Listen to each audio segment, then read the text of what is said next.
আসসালামু আলাইকুম ওয়া রাহমাতুল্লাহি তাআলা ওয়া বারাকাতুহু।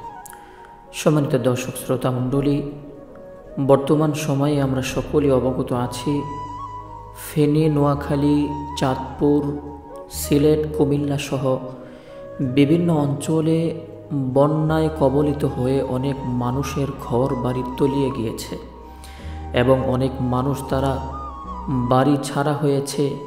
বিভিন্ন আশ্রয় কেন্দ্রে, মাদ্রাসা, মসজিদে, স্কুল, বড় বড় ভবনগুলোতে তারা আশ্রয় নিয়েছে।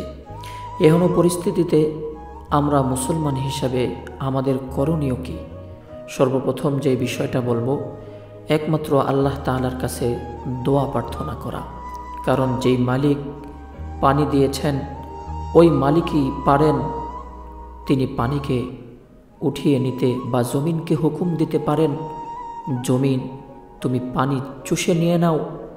আল্লাহ তাআলা নিয়ন্ত্রণে যে আসমান চলে ওই আসমানও বাড়ি বর্ষণ তথা বৃষ্টি বর্ষণ বন্ধ করে দিতে পারেন। এই জন্য দোয়ার বিকল্প কোনো কিছু নাই।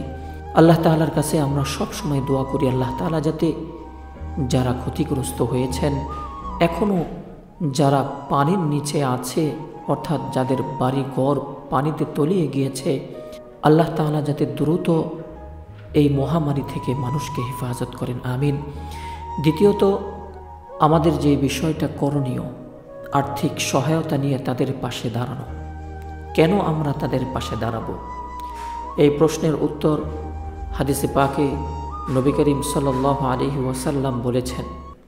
হযরতে আবু হুরায়রা রাদিয়াল্লাহু তাআলা আনহু হতে বর্ণিত, তিনি বলেন, রাসূলুল্লাহ সাল্লাল্লাহু আলাইহি ওয়াসাল্লাম বলেছেন, আল্লাহ তাআলা কিয়ামতের দিন বলবেন, হে বনি আদম, আমি অসুস্থ ছিলাম, তুমি আমাকে দেখতে আসোনি।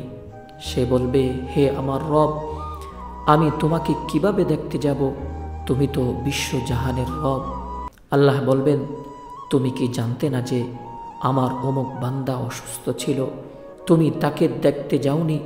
তুমি কি জানতে না যে তুমি যদি তাকে দেখতে যেতে, আমাকে অবশ্যই তার কাছে পেতে?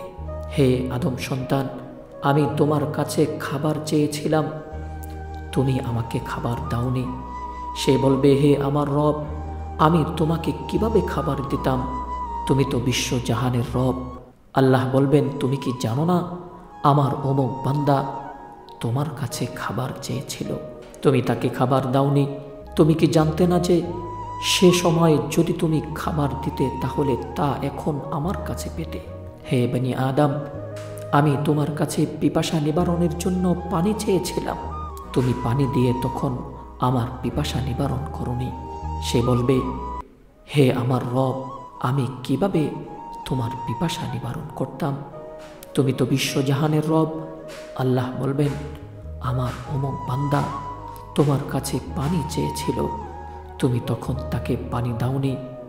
যদি তুমি সে সময় তাকে পানি দিতে, তাহলে তা এখন আমার কাছে পেতে। সম্মানিত দর্শক শ্রোতা মণ্ডলী, এছাড়াও হুজুরে আকরাম সাল্লাল্লাহু আলাইহি ওয়াসাল্লামের অগণিত হাদিস আছে। এই হাদিসগুলো প্রতীয়মান হয় অসহায় মানুষের পাশে দাঁড়ানো নৈতিকতার দাবি রাখে, পাশাপাশি ঈমানি দায়িত্বও বটে। আল্লাহর হাবিব সাল্লাল্লাহু আলাইহি ওয়াসাল্লাম আরও অসংখ্য জায়গায় বলেছেন। হযরত আব্দুল্লাহ ইবনে আমর রাদিয়াল্লাহু তাআলা আনহু থেকে বর্ণিত, রাসূলুল্লাহ সাল্লাল্লাহু আলাইহি ওয়াসাল্লাম বলেছেন, দয়াশীলদের উপর করুণাময় আল্লাহ দয়া করেন। তোমরা দুনিয়াবাসীকে দয়া করো, তাহলে যিনি আসমানে আছেন তিনি তোমাদেরকে দয়া করবেন। যে কোনো দুর্যোগ ও সংকটময় অবস্থায় অসহায় মানুষের সাহায্যে এগিয়ে আসার জন্য আহ্বান জানিয়েছেন বিশ্ব মানবতার দূত রাসূল করিম সাল্লাল্লাহু আলাইহি ওয়াসাল্লাম। তিনি বলেছেন, যে ব্যক্তি কোনো মুমিনের দুনিয়ার বিপদসমূহের কোনো একটি বিপদ দূর করে দিবে, আল্লাহ তার আখিরাতের বিপদসমূহের মধ্য থেকে একটি কঠিন বিপদ দূর করে দিবেন। সহিহ বুখারী হাদিস নং 2442। অন্য বর্ণনায় এসেছে, যে ব্যক্তি কোনো মুমিনের পার্থিব দুঃখ কষ্ট দূর করবে, আল্লাহ তাআলা কিয়ামতের দিন তার দুঃখ কষ্ট দূর করে দিবেন। এই জন্য সম্মানিত দর্শক শ্রোতা মণ্ডলী, সকল ভেদাভেদ ভুলে গিয়ে আসুন আমরা মানুষের পাশে দাঁড়াই। আল্লাহর হাবিব আরও বলেন, আল্লাহ তাআলা তার বান্দাদেরকে ততক্ষণ পর্যন্ত সাহায্য করতে থাকেন যতক্ষণ সে তার ভাইয়ের সাহায্য করতে থাকে। মুসলিম, হাদিস নং 2699।